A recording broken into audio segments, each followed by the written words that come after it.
할렐루야. 이 아침에 하나님의 뜻을 발견하고 그 뜻대로 살아내겠노라 다짐하며 하루를 시작하는 저와 성도님들 되시기를 축복합니다. 오늘 함께 나눌 말씀의 제목은 좋은 편을 선택합시다 입니다. 혹시 사자와 소의 이야기를 아시나요? 사자와 소가 사랑에 빠졌어요. 사자는 소를 너무 사랑해서 자기가 가진 가장 좋은 것을 해주고 싶었습니다.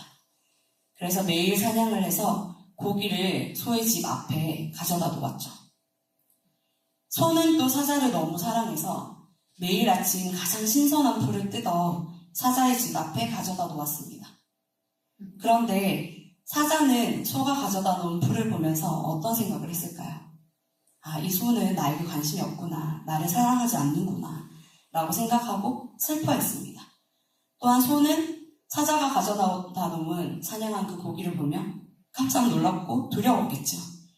나를 사랑하지 않는구나 라고 생각했습니다. 그래서 둘은 결국 헤어지고 말았습니다. 이 이야기는 사랑한다면 상대방이 원하는 사랑을 주어야 그게 진짜 사랑이라는 교훈을 줍니다. 많은 연인 관계에서 이런 실수들을 범하고 하죠.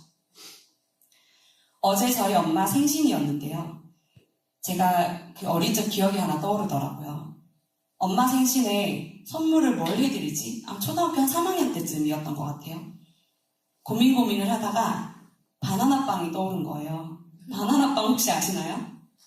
약간 어린 친구들은 모를 수 있지만 이렇게 바나나 모양으로 생긴 바나나 향이 나는 달콤한 약간 카스테라보다 좀 더 단단한 그런 빵이죠. 제가 그 빵을 너무너무 좋아해서 엄마가 시장에 따라가면 항상 꼭 하나씩 싸주시곤 하셨거든요. 제 어린 생각에 엄마가 매일 저를 사줬으니까 내가 너무 좋아하는 빵이고 엄마도 좋아하니까 사줬을 거라고 생각하고 이 빵을 사주면 엄마가 너무너무 기뻐하시겠지? 라고 생각을 했던 거예요. 그래서 용돈을 긁어 모아 엄마 생일 선물로 바나나빵을 2개 사가지고 편지를 써서 식탁 위에 올려두었습니다. 근데 엄마가 말로는 고맙다 라고 하면서 안 드시고 계속 식탁 위에 두시는 거예요. 저는 그게 못내 너무 섭섭하고 서러웠습니다.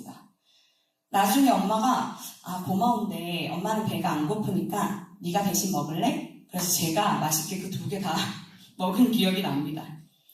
나중에 얘기해보니 엄마는 그 빵을 안 좋아하실 뿐 아니라 되게 싫어하셨대요. 그 바나나 향이 그렇게 싫었다고 하시더라고요. 근데 제가 그 빵을 사온 거를 보면서 엄마가 얘는 왜 지가 좋아하는 걸 사왔대? 얘가 좀 모자란가? 아니면 좀 못된가? 너무 이기적인가? 자기가 먹으려고 술 썼나? 이렇게 생각하셨을까요?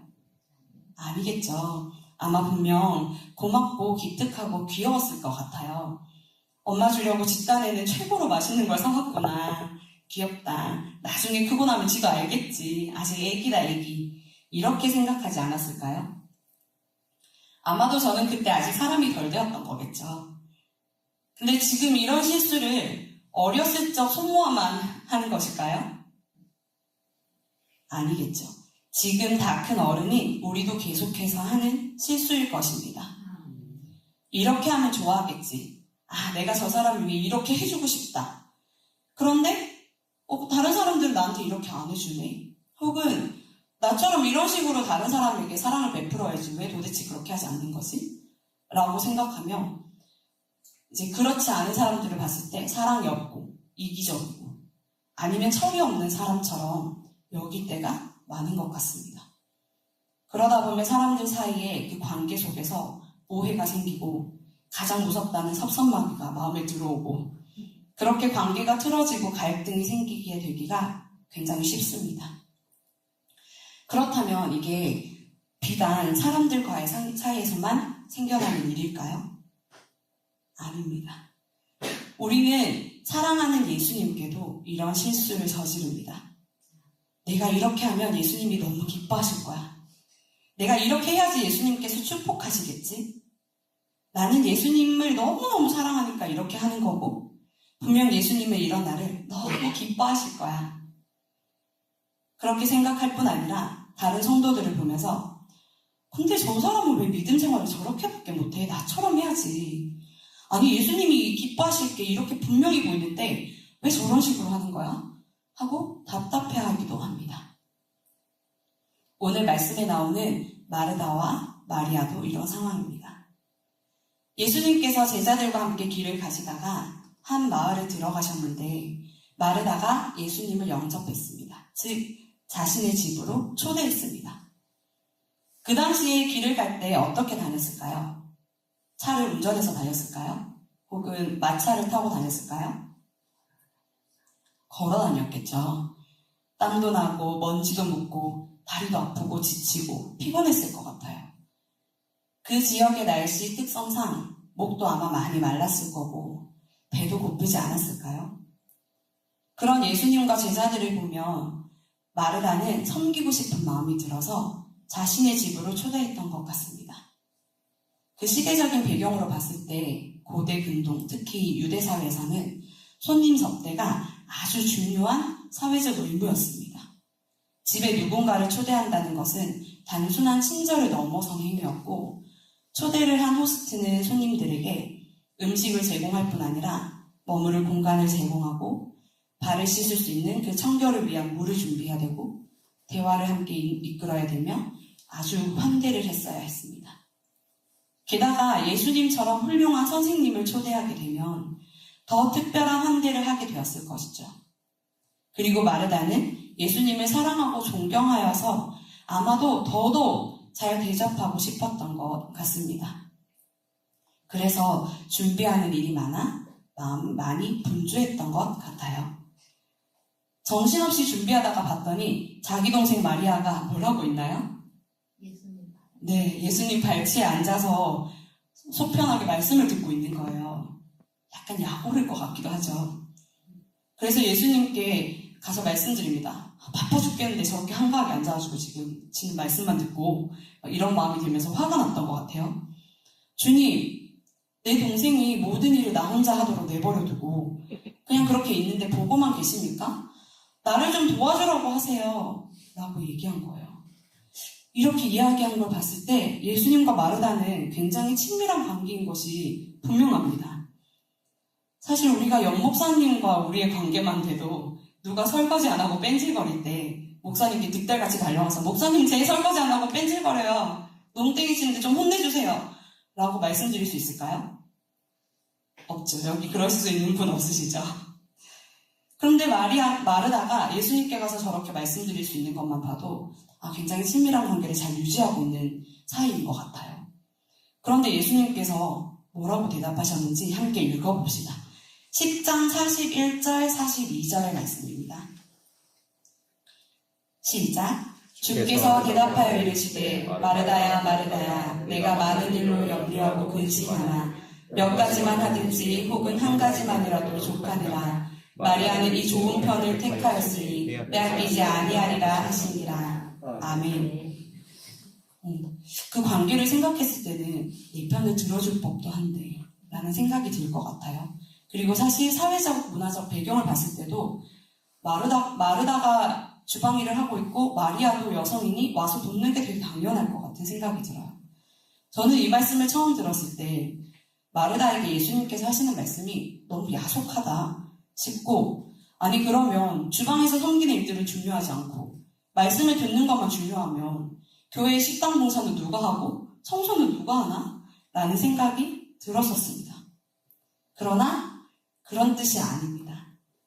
먼저 마리아가 선택한 것을 좋은 편이라고 하시는 이유가 뭔지 한번 생각해 봅시다. 마리아는 예수님의 발치에 앉았죠.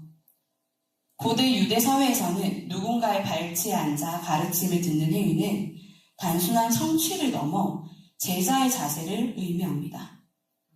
사도 바울도 사도행전 22장 3절에서 가말리엘의 문화에서 율법을 배웠다라고 말할 때 그 문화와 발치에서와 같은 원어가 쓰입니다. 그 표현은 공식 제자였다는 것을 의미합니다.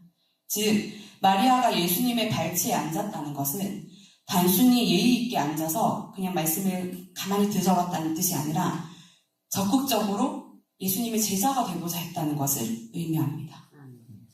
그런데 이 당시에는 남녀 7세 부동석이라는 말로도 다 설명할 수 없을 만큼 남성과 여성의 역할이 명확하게 나뉘어 있었습니다.